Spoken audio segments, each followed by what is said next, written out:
Gadis senja. Langit senja membingkai taman kota dalam cahaya keemasan. Bayangan pepohonan melintang di jalur setapak, dan kicauan burung yang mulai kembali ke peraduannya. Cahaya nampak lembut, golden hours-nya seorang fotografer. Eksposur sempurna untuk menangkap objek outdoor.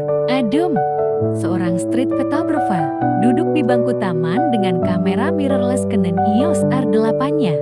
Mirrorless yang dikenal jagoan dengan autofocus cepat dan performa baik dalam kondisi low light. Ia mencari momen yang layak diabadikan. Matanya jeli menangkap objek yang akan di-framing dalam sebuah komposisi. Berharap tangkapan kameranya menghasilkan foto yang akan mengundang likes di Instagram. Lalu, ia melihatnya seperti cahaya yang lebih terang dari mercusuar. Seorang gadis berdiri di antara bunga mawar yang mekar, mengenakan blouse dengan balutan, kardigan merah yang kontras dengan langit yang mulai redup. Rambutnya tergerai ditiup angin, dan senyumnya samar, seolah menyimpan rahasia yang tertutup dan tak terucapkan.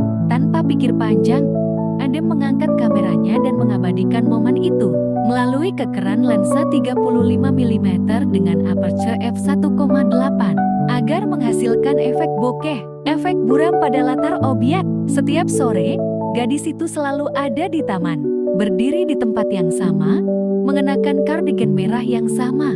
Adem mulai menantikan kehadirannya. Diam-diam memotret dari kejauhan, menyusun cerita dalam pikirannya tentang siapa gerangan dia, menyusun dialog apik apabila datang kesempatan sebentuk perkenalan. Hingga suatu hari, ia memberanikan diri untuk mendekat. "Permisi," ucapnya pelan. Gadis itu menoleh, tersenyum lembut.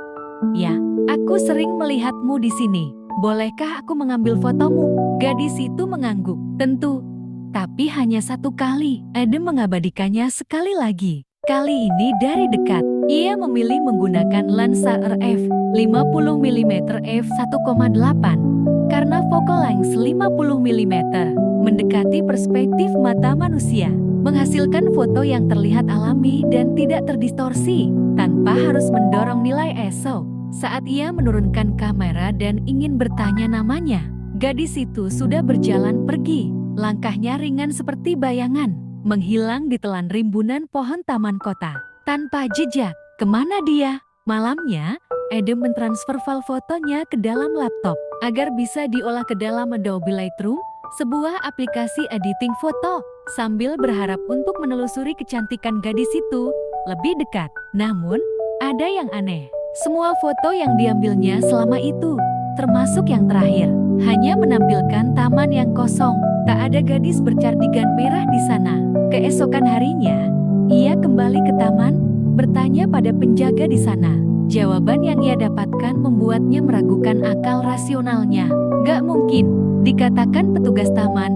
"Dulu, ada seorang gadis yang sering datang ke sini setiap sore, memakai semacam sweater rajut berwarna merah. Dia meninggal 5 tahun lalu karena menjadi korban pembunuhan di taman mawar itu." Adem terdiam. Tangannya meremas mirrorless-nya.